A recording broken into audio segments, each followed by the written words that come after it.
Whether you're having a conversation with a child, with an adult, whatever it is, it's just being that person that stays regulated with the nervous system to the best of your abilities. Then all conversations can go so much better where you actually do hear each other. I've been having lots of conversations lately in my community, and something that I'm hearing over and over again is this sense of who am I to do XYZ? So, who am I to write the blog, start the podcast, do the business, ask for the raise, fill in the blank here?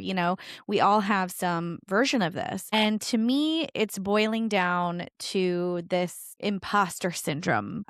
It's like the angel and the devil on your shoulder, but instead it's like ego versus spirit is how I like to think of everything because, ego will tell us you can't do that. You're not good enough. Or the opposite. It'll tell you I am the best at this. And that's not confidence, that's insecurity, right? So it's like one extreme or the other with ego. Spirit is the balance. And with spirit, we can have a better time not rushing through things, but actually breathing through things. And that's what this is all about. It's kind of like, I always say this, do you want what you really think you want? Fear is going to stop you before you take that action. It's going to make you stop and say, do I really want what I think I want?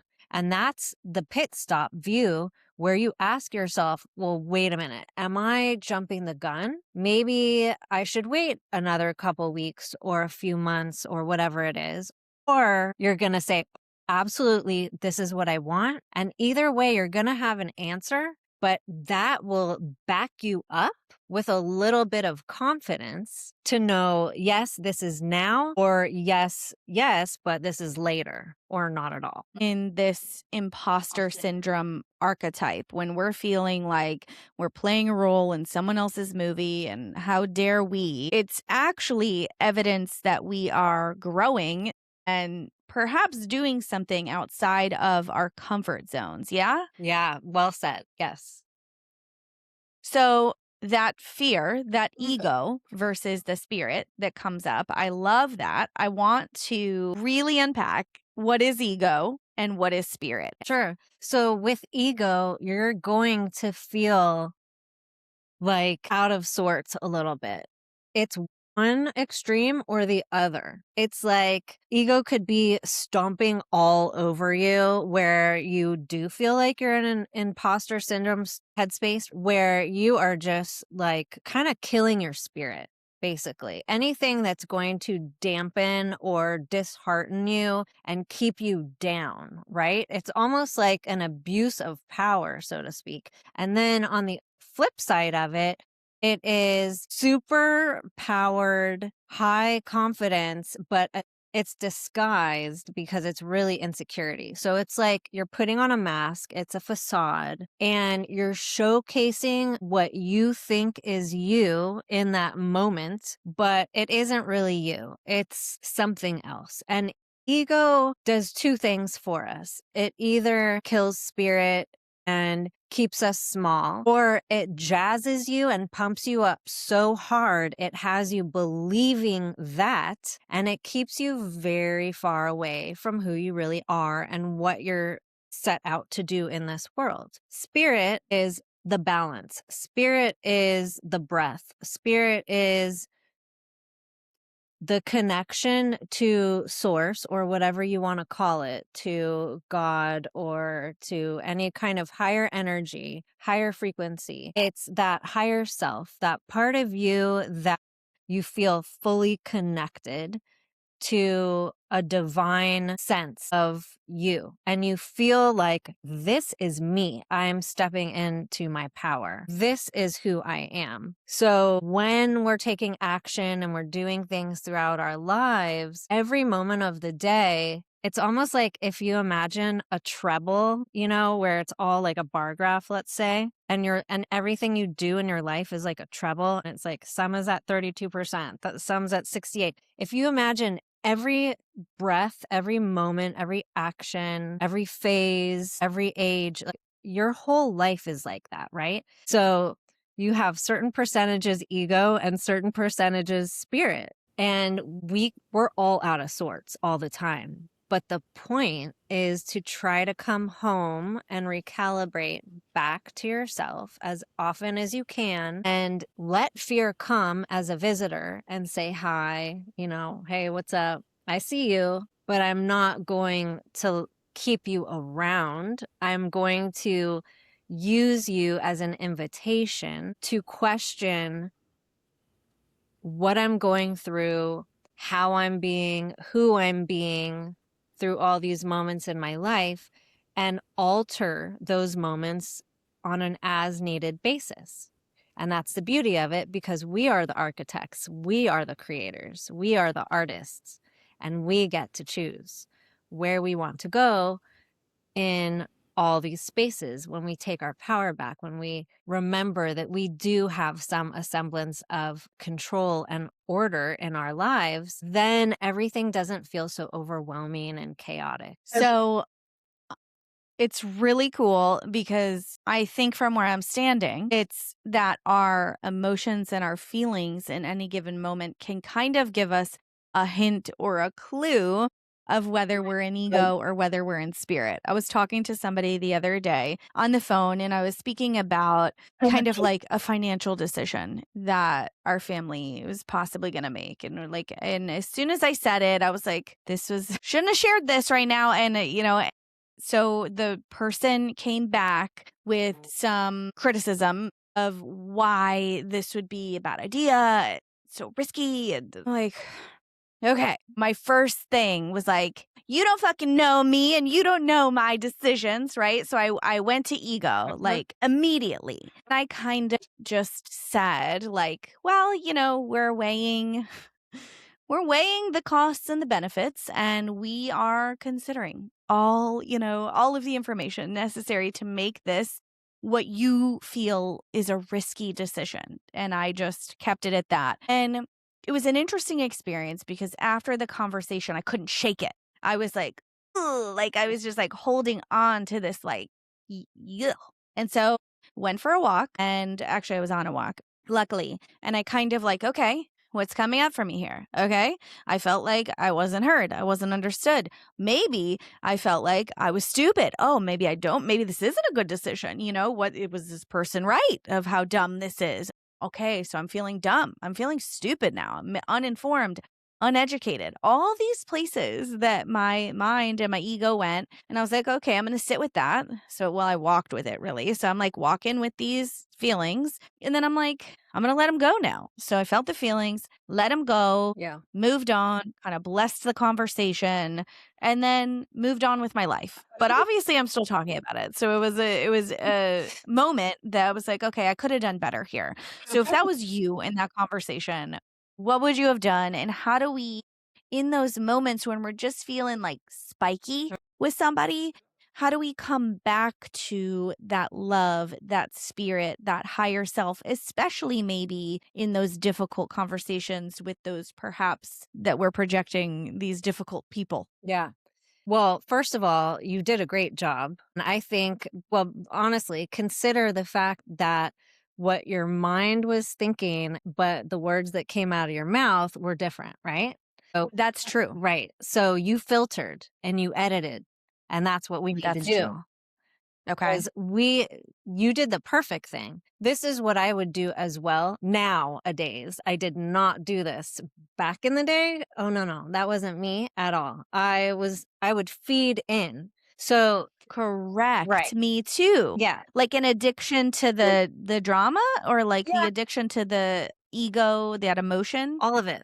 All of it. Okay. It's Okay. also emotional immaturity. Because when we're younger, and it's also a neglect of connection with emotional intelligence, right? So now that we make better choices, that's only because we've stopped and taken a look at the situation before we just are fed something in our ears. Our brain is scanning through. And then we're like unsafe, high alert, risk mode, don't like it. This sucks. This feels horrible. And then it just computes right out our mouth immediately. But if when we're older, we get to change that and shift that into maturity, where we take the moment to filter through, then that's the best thing that you can do. And that has everything to do with ego versus spirit. Your spirit is like, all right, take a step back, let that person have judgment, let them criticize, let them say their piece. And then when it's the appropriate time, interject with your higher energy and show them what's up. But not with ego. It's, well, actually, da da da da. And then you just leave it, because this person usually on the other side is going to want to one up that. If Correct. they're coming from a lower level of frequency and energy. And cuz if a lot of people are still, they just want to, and you're like, "Well, I'm just," and it's not from the spirit side of things, it's not a one upping. It's that you're shutting down the entire conversation because you're telling it like it is from truth, and there's no emotion behind it. Spirit doesn't need emotion other than love, kindness, patience, acceptance, and calm. Nervous system regulated. On the other side, ego is like, doing a little chicken neck and well, you better hear me, and this is what I have to say, and what I have to say is the most important, so I'm going to say it. I'm going to get loud. And a perfect example, I'm getting gas yesterday. And whenever I'm getting gas, it's like, as silly as this is, I'm outside. So I'm taking a moment, I'm feeling the breeze, I'm like looking around. I live in a beautiful area where usually I have some view of mountains, right? I'm just looking at the birds flying around, and I'm not paying attention to the gas pump. I'm paying attention to everything else. And I'm always allowing my senses to just be open to everything, right? In this moment yesterday, there was this man who was at the business right over, and he's on like a headset or something, and he is yelling. And so there was no way for me not to hear him. And he was very angry at whoever he was talking to. He was really mad. It was like, and I felt his energy. I'm empathic, but I also felt it because it seemed so emotionally tied in. It wasn't like being mean anger, it was emotional anger. Like, you're not hearing what I'm saying, kind of thing. And listening to those kinds of things, it's like we have to allow ourselves to dial it back and take a step back and try to have conversations to the best of our abilities without raising it up so high that we're bringing it with fire, because all that does is escalate everything. And if the other person was already there, you're perpetuating. If the other person wasn't there, you're going to probably make them go there. So the point is to always try to be that person to bring it back down, because you have the chance. And we have the opportunity to do this over and over again with our own children, right? Because we want to help guide them. So it's the same thing, whether you're having a conversation with a child, with an adult, whatever it is, it's just being that person that stays regulated with the nervous system to the best of your abilities. Then all conversations can go so much better, where you actually do hear each other and it's not so heightened. And that's not to say that we should just not have emotion come to the surface, because it does, but there's a way to do it. And the best way is when you feel like I need to say that thing, just literally put your body back, because that will remind you to, okay, I'm going to chill out before I say something I'm going to regret. Yep. Yep. If we all took this pause, you're talking like a 5-second pause. If we all took this pause, I wonder how much better we could communicate with each other, you know? And let's talk about us not being responsible for how the other person responds or reacts, because this is a thing that I think we all are like, well, I upset this person. Well, I did the thing. I was neutral, and I chose not to escalate, and I was coming from my higher self, and I responded with love. And that person was still angry, disheartened, shut down, like insert the reaction there. Now we sometimes, as good codependents, right, recovering, we feel responsible for how we've made that person feel or perceive what we're saying. So let's talk about how we can detach ourselves from another's experience. Yeah, that's a excellent question. It's of the highest importance to learn how to detach from pretty much everything in our life anyway. And a lot of people will not understand this right away. So I'll break it down. We come into this earth naked and from God knows where, right? From the stars is how I say it to my child. Me too. Yeah. Me too. Yeah. Awesome. When we're coming into this, we are programmed with so many layers of things from our parents to education to, medicine to government to everything. Everybody has their hands on our brain, right? And then we have our own theories and philosophies about everything. So there's so many layers, right? And the older we get, we have more and more and more and more. We have so many things. And then we have friendships and relationships and family and all these things. And then eventually a job. So that's a lot of energy pile up. And it's very hard to hear our own voice at all anymore. It gets so highly chaotic in our brains. And then we go, I don't know why I'm so overwhelmed. Well, come on. Like, you're so overwhelmed because the world is cuckoo bananas. And so when you take a step back and you have that pause and you reflect and you go, wait a minute, I came into this earth for the 800th go round of, my reincarnation. And I'm sitting here stressing over someone else's opinion or how I feel it landed. Did I hurt that person's feeling by saying my own truth? And I did so kindly, but did I hurt their feelings? And then that's still our responsibility? No, absolutely not. Even my own child, I have worked on detaching. That doesn't mean I love her less. That doesn't mean she's any less important in my life. That doesn't mean that we have less of a soul connection or purpose on this earth in this go round of each of our lives. What that She's really not yours, though. she's not. She's not, she doesn't belong to She you. doesn't She belong to belongs me. to herself. Exactly. So that's what we can say about partnerships in business, partnerships romantically in every facet of our life.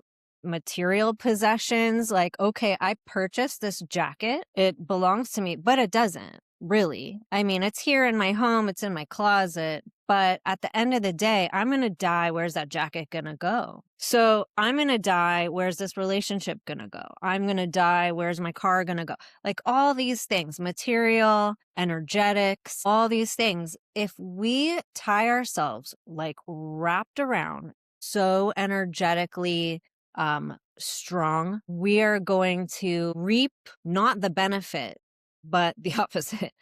We're going to feel the stressors on ourselves that are not necessary to live a brilliant life. We're doing more damage in this way. And so to be in relation with yourself, with others, with material possessions, with the leveling up in your life, own it, but don't own it, and appreciate it and have the gratitude and the love for it, but don't obsess over it. And there's a huge difference because when you understand that all you own is this moment, that's when you understand what true presence is. And then that's really what the gift is of life in this here and now moment. Mm.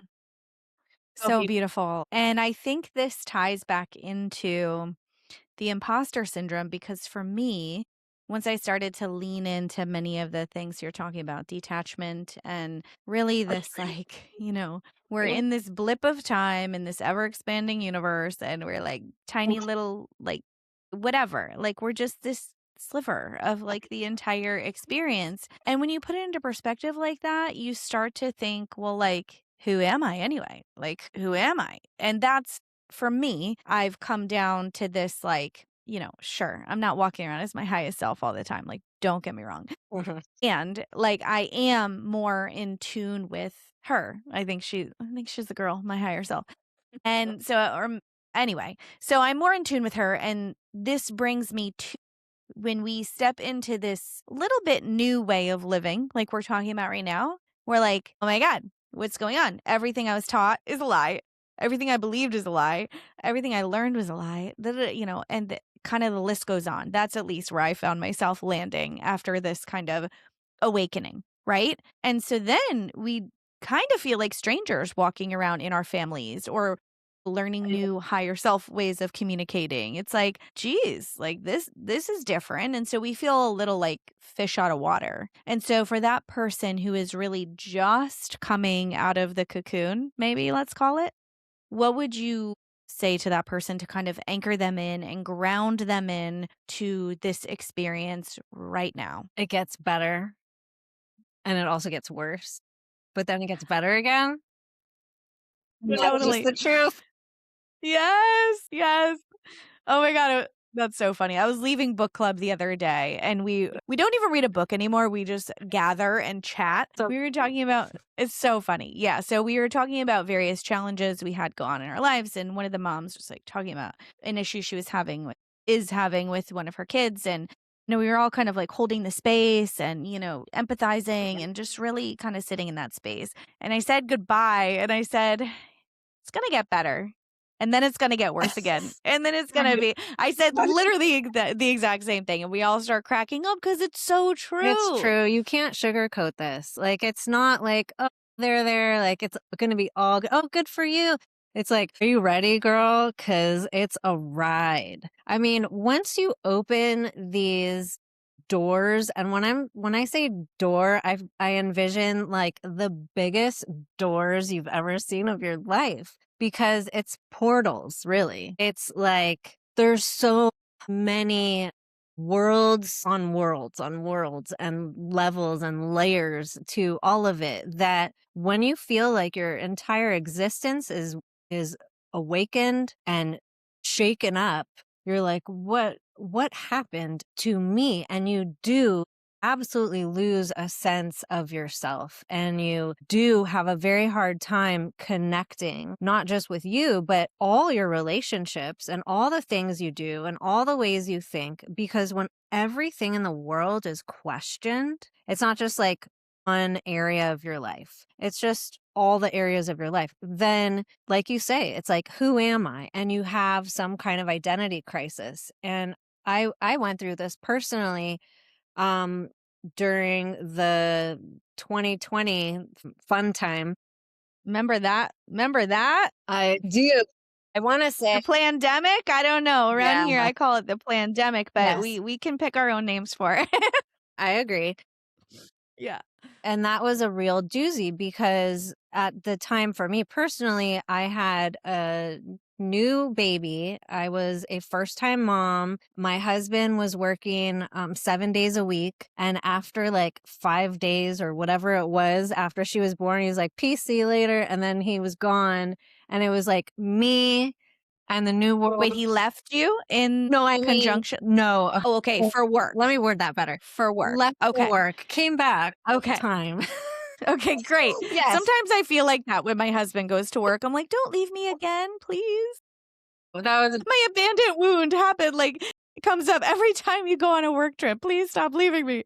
Yeah. poor choice of words. I wasn't clear at all. He always came back every night, but he was gone for many hours and 7 days at a time. So it was like all the time. So I was alone a lot with my thoughts, raising this new angel and trying to keep her alive and trying to keep my sanity. And I was totally losing my mind. I was making ridiculous videos and creating songs. I love making up songs. So writing songs. So I was doing all kinds of nuts things, entertaining myself while trying to not lose my mind, but totally losing my mind. But at that time, just all the aforementioned was applicable to me. I was losing my self identity. I literally sat there like, who am I? How do I plug myself back in to, it was like the old school operators where a woman would sit there and they were like, hello, they'd plug in the cord and they'd be like, how may I help you? And then they'd plug in another, and there's like a million, it's like a grid.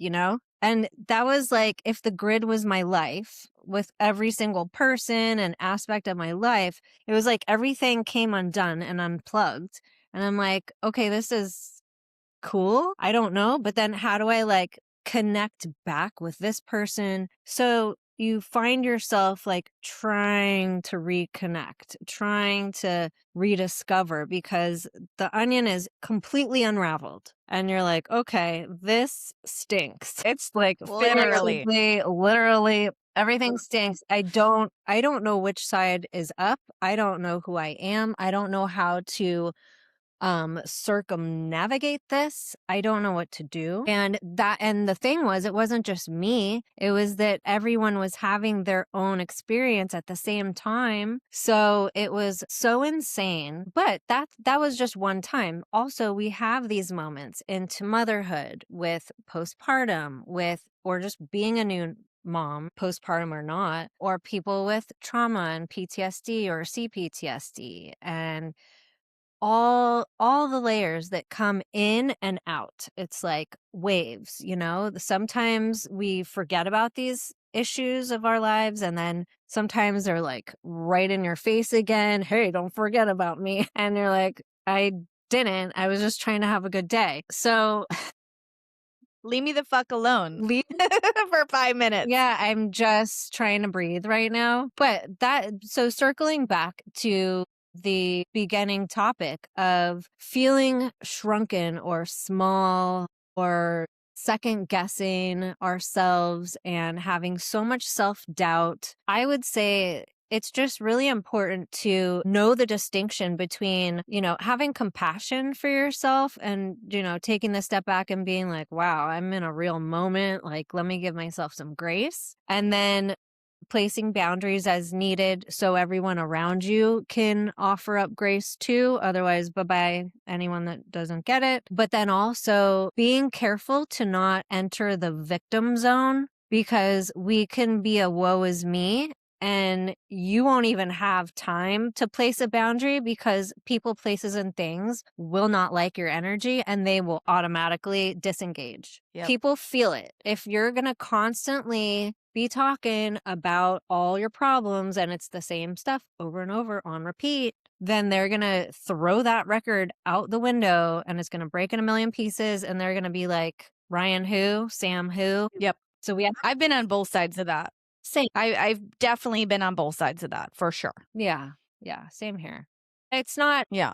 easy, but it happens to all of us. And so this is why we have to circle back to ourselves and really find the balance between not taking things so seriously because we shouldn't feel like we're just stuck in a seatbelt that doesn't come off. We should try to enjoy the ride a little bit. And I know it gets scary, but it's just has to be where you're able to find the tools, surround yourself with great people, even if it's one or two, and that's it, because you have to get rid of everyone else because they suck. And you just don't connect with them anymore because you've evolved. We don't have to keep the same people around. More people need to know that. Family included. Anybody. Doesn't matter their relation, anybody. If they are incessantly over and over broaching your safety and disrespecting, and it's just the same really, really bad or continually getting worse,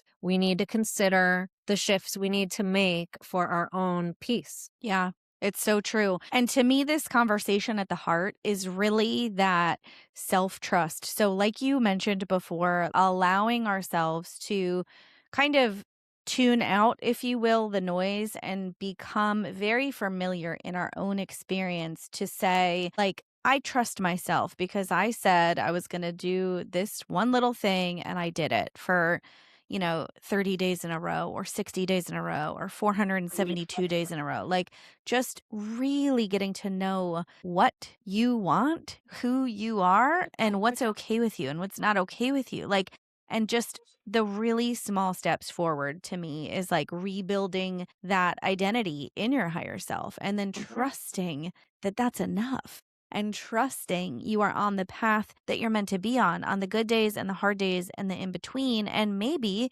everything just becomes like neutral. I think there's an old parable who's like about a monk who like loses, I think it's like a monk who loses his kid. He raises the son and then this another guy comes in and says, "No, that was my son that you raised." And all the townspeople are like, "Oh gosh, how horrible." And he's like, "Maybe so." And all these different various things happen that everyone thought, "Oh, that's so bad." And he just said, "Maybe so. Maybe so." Like stepping into that neutrality and really, really trusting that you are here for a reason and this path was meant for you. Yeah, I love that. That's great. And that's really what it is. And that's what I mean. You touched on a beautiful way of what I mean when I say coming back home to yourself or recentering, or getting the trouble line at balance, like in everything. Because when I work with clients in life coaching, we look at all the facets of their life and, things are usually wonky. Something's way up here, something else is down here. And we're like, okay, let's see where we need to reprioritize, reorganize. And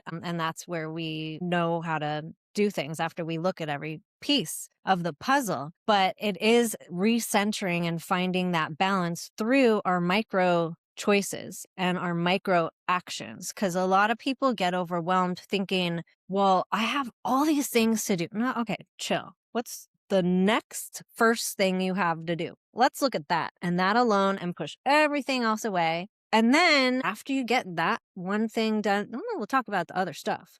But let's just deal with like what's the most important thing right now. And then we go from there. And like you used the word build because we build on it and you can't build all at the same time. Imagine if you like built a second story first. No, you don't just like dive into like the second or third. This is like what I deal with my kid all the time.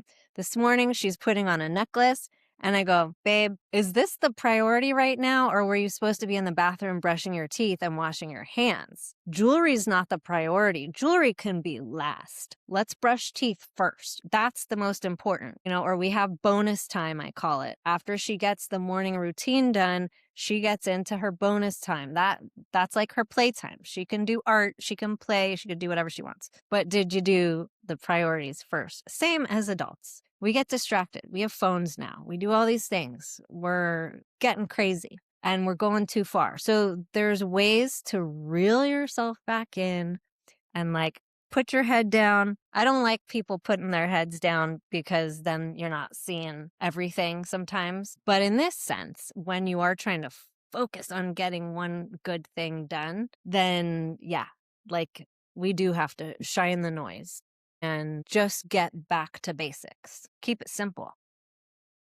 Keep it simple. It doesn't have to be so overwhelming. It doesn't have to be a giant thing. Yeah. So this conversation is just, I know that everybody here right now is like, yes, because I truly feel something my yoga teacher always says is like how she picks the class for the week is like, well, I felt like this is what I needed this week. And if I needed this, then the collective needed this too. Like we are all walking this experience in different bodies, in different houses and different lives. And also, it's so universal what we're going through. And so let's all, like you said, Sam, have a little bit more fun. This is something I could work on for sure, having more fun, not taking myself so seriously. I get very serious, and my husband would call it passionate. He's like, "You're very passionate." I'm like, "I know what you mean by that. So thank you." So for the woman here who's just like, okay, got it, like I'm going to move through this with more grace, how would you, asking for a friend, tell her to just have a little more fun through all of this? Asking for a friend. Asking for a Right. friend. It's all of us. It's all of us. It is. Well, to add on to what your yoga teacher says and does is that it is about the collective. If you're feeling something, it probably is in the air, right? And so, as the great Ram Dass says, he says we're all just walking each other home. And that's really what it is. So, we don't need to be so opinionated and criticize other people's decisions and choices because that is their life to live. And we shouldn't be doing that to others either. And we should just be focused on our own next choice. That's it. Keep it Love simple. it. Yeah. Love it. Your work is amazing. Rootswingswellness.com. Go over there and check out Samantha's work. You've got a beautiful website. Follow her on Instagram. Thank you so much for being you, Samantha, and thank you for being here today. Thank you. Appreciate it. And I loved this conversation. Thank you so much.